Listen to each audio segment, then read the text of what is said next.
I have an accountability blueprint for you guys today. I have 4 things I'm gonna go over. The first being identifying what is your why. If you wanna be accountable, you have to understand why are you being accountable? What's the reason you wanna be so accountable?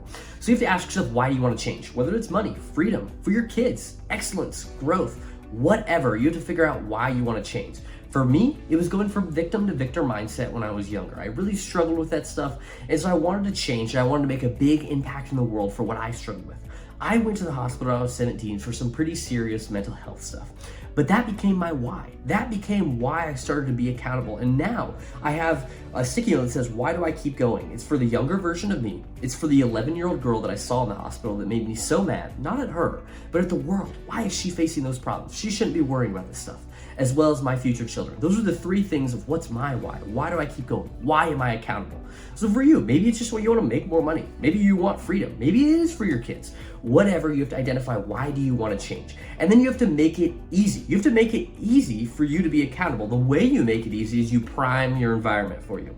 It wouldn't be very easy for me to be accountable if I had a big TV on the wall over here playing my favorite show. I would probably get really distracted. Or if I was trying to lose weight and I had a box of cookies here, it probably wouldn't be very easy for me to lose weight. So how can you prime your environment to make it as easy as possible for you to execute and for you to change and be accountable? So think about in your environment, what are the things that don't make it easy? And we can use a weight loss example. What wouldn't make it easy if your gym clothes were buried away, if your water bottle was buried away, you had no gym membership, you had a bunch of shitty food in the cabinets. All those things would not make it easy. So you could first start with eliminating all those things, and then you could add, because it's probably easier to eliminate than to add. Then you can start adding, okay, I'm gonna set out my gym clothes. I'm gonna get a gym membership. I'm gonna follow this diet, and you find one online. Whatever, you make it easy in your environment to be accountable, and that's the easiest way to be accountable. The second thing you want to do is build accountability systems. And one way you can build an accountability system is using goals. So I do daily, weekly, quarterly, and yearly goals. The way I use these goals, I do sticky notes for my daily goals. For my weekly goals, I believe work is the goal. And so when I think work is the goal, I think of the quality and the quantity of my work. So I have a weekly leaderboard just between me with the top 5 of how many hours I've worked in a week. And so then I just go through and I just try to get on the leaderboard every week and work more and more and more, because I'm in this season of building my business. So if I want to build my business, I want to get these reps as fast as possible and pay off that ignorance debt. So it's very actionable for me to judge myself on. As well as I have quarterly objectives over here that say professional relationships, resources, and health. They're in those 4 areas of quarterly objectives that I would like to achieve. And if you want a better breakdown of those, you can take the balance wheel in the description below. So what I do is I set those goals, and it makes it very easy. Okay, did I do them or did I not do them? Because it's very actionable, and it makes it easy for me to understand, okay, well, did I achieve them or not? And I make sure they align with my vision. And the way I do this, and the way that I accomplish these goals, is the 4 it's of goal setting. The 4 it's are say it out loud, write it down, put a date on it, and send it. By doing these 4 things, you have 4 areas of accountability. You've said it out loud to yourself. You've wrote it down to yourself. You've put a date on it of when you want to achieve it by. And most importantly, you've shared it with someone.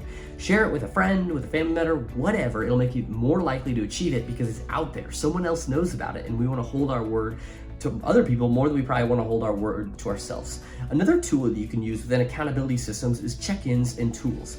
So consistent reviews. Weekly, I do that hourly leaderboard thing where I'm constantly reviewing my work and was I focused with my work. As well as quarterly, I have a quarterly review in those 4 areas of what I want to achieve. As well as I like to use apps for my fitness stuff. I track my numbers. I'm like, okay, this is what I did last week. I'm gonna try to push for 1 more rep or higher weight this week. As well as my sticky notes, as I mentioned. It's a really great way for me to keep myself accountable. And as well as my notes app in my phone. I have actually a whole little framework in my notes apps that has some of my favorite quotes, some of my goals, and then as well as my weekly leaderboard. And I found those accountability systems help make it easy, like I said earlier, to prime my environment for me to it right in center. This is what I'm accountable for. This is what I'm going to accomplish. The third thing you can do in your accountability blueprint is to develop daily habits that serve the accountability. And the way you do this is one function is journaling. Journaling is one of my favorite ways to see how I'm being accountable and how I'm moving forward. In my journal, I say, what did I do right? What did I do wrong? And what advice would my 80-year-old self give me? Those 3 questions have served me very well because it allows me to understand what can I build on, what do I need to adjust, as well as what would a much older, wiser version who wants the best for me and knows everything about me would tell me. What would he tell me? And jumping out of my shoes has been very helpful for that, and it helps me be even more accountable. As well as another daily habit I like to do is quiet time. I like to reflect and adjust, and it helps me be accountable. If I sit down in quiet time, I'm usually very honest with myself. I'm like, I'm not executing here. I need to be better. And so that quiet time is really helpful for when I'm in just by myself and there's no noise. I understand that, yep, gotta be better at those things. So quiet time can really show you what you need to change. The last thing you do is just develop a habit of execution. The way you develop a habit of execution is ask yourself and look at what is your hit rate on execution. What I mean by this is when you don't want to do something, how often do you do it? 50% of the time? 100% of the time? No one is truly at 100% of the time, but there's a wide variety. You could be at 10% or you could be at 80%. And developing, continuing to push and working that muscle of, yep, I don't want to do this, but I'm going to do it. I don't want to do this, but I'm going to do it. I'm going to do it. I'm going to do it. And pushing that percentage up will help you develop a habit of execution. That's what I had to do. I had to start with one thing, which was fitness. I didn't want to go to the gym at first, but I had to commit to myself, yep, I'm going to the gym. And then when I started going to the gym, I started to slowly stop skipping days. And then my hit rate continued to increase percentages.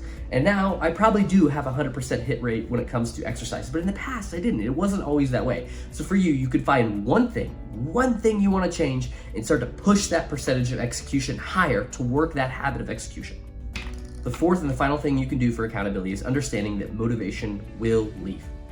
Motivation is fleeting. Today, I did not want to work at all. I got up and I was like, you know what?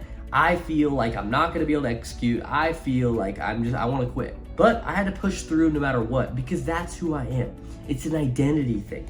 You have to develop a piece of your identity as someone that executes, someone that always continues to be accountable because of your why.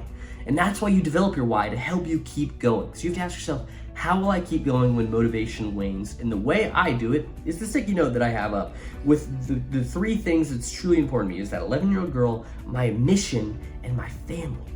And for my younger self, the mission that my younger self set out for me. So that's my why, and that's how I keep going. But what's your why? Comment below what's your why and what's gonna keep you going. And the final thing is to make accountability a part of you. As I just mentioned, it has to be a piece of your identity.